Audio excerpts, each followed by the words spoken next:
Selamat pagi, selamat siang, selamat sore, dan selamat malam. Kembali lagi bersama saya Yohanes Krisna Purwadi di kelas ekonomi makro. Di sini kita akan mencoba belajar bersama-sama tentang topik yang menjadi perbincangan beberapa hari ini, yaitu tentang inflasi, pengangguran, dan kurva Philip. Di sini hari ini kita akan mencoba belajar tentang berapa topik pembahasan ya? 1, 2, 3, 4, 5, 6 topik pembahasan teman-teman. Topik yang pertama, apa itu inflasi? Inflasi adalah kondisi di mana harga barang dan jasa secara umum naik terus-menerus dalam periode waktu tertentu. Ada beberapa orang yang mendefinisikan inflasi itu sebagai penurunan daya beli masyarakat dalam periode waktu tertentu dan terjadi terus-menerus. Lalu yang selanjutnya, cara menghitung inflasi menggunakan indeks harga konsumen. Cara menghitungnya itu seperti yang sudah ada di kotak sebelah kanan, teman-teman, sebelah kanan atas, itu indeks harga konsumen bisa dihitung dari harga tahun ini, atau misal kita hitung tahun 2018 ya teman-teman. Harga tahun 2018 4.250.000 dibagi dengan harga tahun dasar, yaitu harga tahun 2017 teman-teman, yaitu 4 juta lalu dikali 100, nanti hasilnya adalah 106,25. Lalu menghitung tingkat inflasinya itu seperti yang sudah ada di kotak sebelah kanan itu teman-teman. Inflasinya caranya seperti itu, indeks harga konsumen tahun ini dikurangi indeks harga konsumen tahun sebelumnya, itu jangan lupa dikurung, lalu dibagi indeks harga konsumen tahun sebelumnya, lalu dikali 100%, nanti ketemunya 6,25. Itu mungkin teman-teman bisa coba hitung-hitung sendiri di rumah. Lalu yang selanjutnya adalah cara menghitung inflasi menggunakan GDP deflator. Untuk cara menghitung inflasinya sama teman-teman, akan tetapi karena di sini menggunakan GDP deflator, itu cara menghitung GDP deflatornya adalah GDP nominal. Atau misal kita ambil contoh yang tahun 2018 ini, 4.250.000 itu dibagi dengan 4 juta atau GDP real. GDP nominal sama GDP real, teman-teman pastinya sudah mendapat materi ini tentang di pertemuan-pertemuan sebelumnya.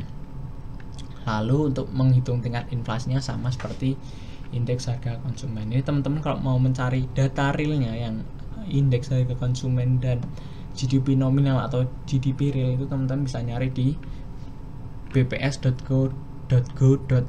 Itu web resminya Badan Pusat Statistik yang menyimpan data-data di Indonesia, atau mungkin teman-teman bisa membuka Open Data World Bank. Itu data seluruh dunia ada di situ, negara-negara di dunia ini. Lalu penyebab inflasi yang pertama adalah agregat demand lebih besar daripada agregat supply. Agregat demand itu nanti teman-teman ada dua kondisi teman-teman. Jika agregat demandnya lebih besar dari agregat supply, itu yang pertama adalah demand pull inflation. Itu seperti itu teman-teman, kenaikan permintaan agregat yang tidak diimbangi dengan penawaran agregat, sehingga permintaannya tidak tercukupi, atau kelebihan permintaan, atau istilah ekonominya itu ekses permintaan. Di sini AD atau agregat demand bergeser ke AD2. AD1 bergeser ke AD2 karena terjadi peningkatan permintaan agregat teman-teman. Sedangkan AS-nya itu tetap. Nah, di sini ada terjadi inflasi teman-teman, kenaikan harga dari P1 ke P2. Akan tetapi output GDP real-nya meningkat teman-teman, dari YF ke Y1. GDP real-nya meningkat. Terus jika kita lihat ke yang sebelah kanan teman-teman, grafik yang sebelah kanan ada cost push inflation. Permintaan agregatnya tetap, akan tetapi penawaran agregatnya turun teman-teman. Penawaran agregatnya turun bisa dilihat dari AS1, agregat supply 1 bergeser ke AS2. Sama-sama inflasi, P1 naik ke P2. Akan tetapi di sini ada penurunan output teman-teman, atau GDP realnya tuh turun dari Y1 ke Y2 seperti itu. Lalu penyebab inflasi yang kedua adalah teori kuantitas uang dari Irving Fisher. Persamaannya seperti itu teman-teman, M dikali V lalu sama dengan P dikali T. Untuk keterangannya seperti yang tertulis di PowerPoint itu teman-teman. Lalu mengapa kok M atau jumlah uang beredar meningkat itu akan mengakibatkan inflasi? Karena dalam persamaan ini jumlah uang beredar atau M naik, maka harus diimbangi dengan ruas kanannya, yaitu P yang juga harus naik. P atau harga-harga barang naik, dapat kita katakan bahwa hal tersebut mengakibatkan inflasi. Lalu yang selanjutnya, inflasi menurut tingkat keparahannya. Yang pertama adalah inflasi rendah, tingkat inflasi di bawah 10% per tahun. Lalu yang kedua adalah inflasi sedang, itu tingkat inflasi 10% sampai 30% per tahun. Lalu inflasi tinggi, yaitu tingkat inflasi 30 sampai 100% per tahun. Lalu kondisi yang keempat atau tingkat keparahan yang keempat yang semua negara pasti tidak mau, yaitu tingkat inflasi di atas 100% per tahun. Ini terjadi di Zimbabwe teman-teman, ketika harga-harganya mulai meningkat karena sepertinya jumlah uang beredarnya itu terlalu banyak teman-teman, sehingga uangnya itu tidak dipercaya lagi oleh masyarakatnya atau penduduk Zimbabwe, sehingga penduduk Zimbabwe membawa uangnya untuk berbelanja, untuk bertransaksi itu seperti ini teman-teman.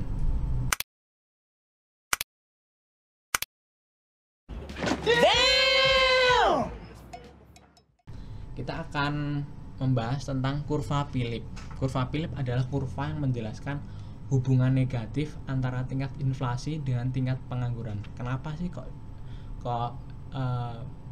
hubungannya itu dikatakan negatif? Negatif karena ketika pengangguran meningkat,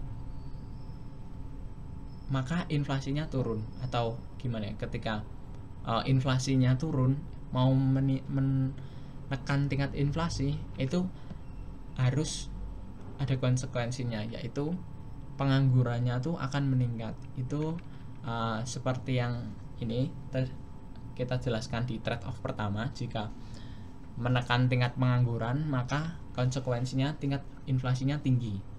Akan tetapi pada trade off kedua itu kebalikannya.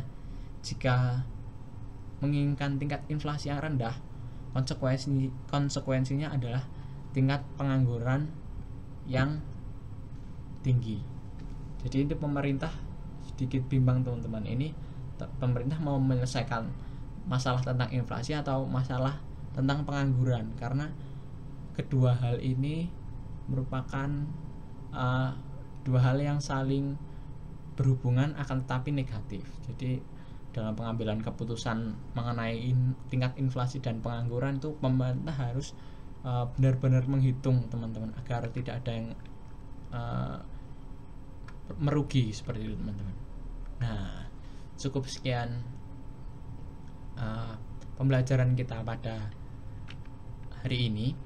Mohon maaf jika audionya kurang baik atau kualitas gambarnya kurang baik, dan semoga apa yang kita pelajari hari ini dapat bermanfaat bagi kita dan bagi orang lain.